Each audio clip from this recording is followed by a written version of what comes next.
Hello guys, welcome back to my channel. Good morning. এখন হচ্ছে সকাল 10টা 20, কারণ 10টা 35-এর মধ্যে আমাকে স্কুলে ঢুকতেই হবে। এরপর আর অ্যালাউ করবে না। এরপর প্রেয়ারের পর আমি চলে গেছিলাম ক্লাস নিতে। 8B সেকশনটা আমার রেগুলার থাকতো।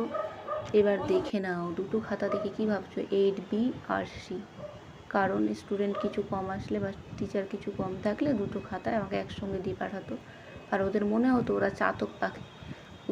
দুই বন্ধু, মানে দুটো ক্লাসের বন্ধু একসঙ্গে হলে যা হয় আর কি। তারপরে এই যে হচ্ছে আমি ক্লাসে এক্সাম নিচ্ছিলাম, ক্লাস টেস্ট, তারই কিছু মুহূর্ত।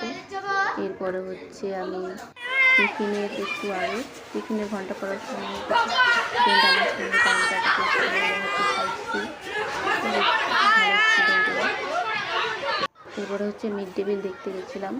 আমরা 6 জন ছিলাম, 10-15 মিনিট করে 3 জন করে ভাগ করে নিয়েছিলাম। আমরা এসে টিফিন খেতাম, পরে আর 3 জন দিত। এইভাবে আমরা টিফিনটা দেখছিলাম। আর এত বড় লাইন দেখে কী ভাবছো, কী হচ্ছে বলো তো? এমনিতে সপ্তাহে 2-3 দিন দেওয়াই হয়, তার মধ্যে শুক্রবারটা বেশিরভাগ আমি দেখেছি শুক্রবারে দিন দেওয়া হয়। কিন্তু তারই কিছু মুহূর্ত, সেদিন ছিল হচ্ছে শুক্রবার। আর বাচ্চাগুলোকে দেখছে, ওই যে দেখো একজন আসছে 5Cর হাতের মধ্যে ডিম নিয়ে। 5C না, সরি 5A। এর নাম হচ্ছে সার্থকী। যে গেল সে হচ্ছে, আমি যে মোবাইল দিয়েছিলাম ক্যামেরা করতে, সেটা দেখতে পেয়ে গেছিলাম। সার্থকী বাচ্চাটা অবশ্য কি ভালো, ভদ্র। আমরা 6 জন ছিলাম, 3 জন করে 10 মিনিট করে যেতাম। এরপরে টিফিনের পরে ক্লাসে চলে গেছিলাম।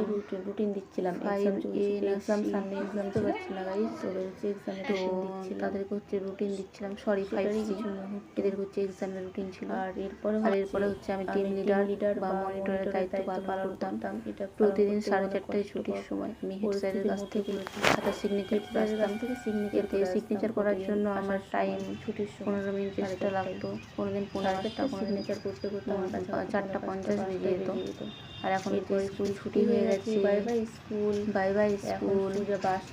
C you again. Bye bye guys, thank you, see you again, all of you.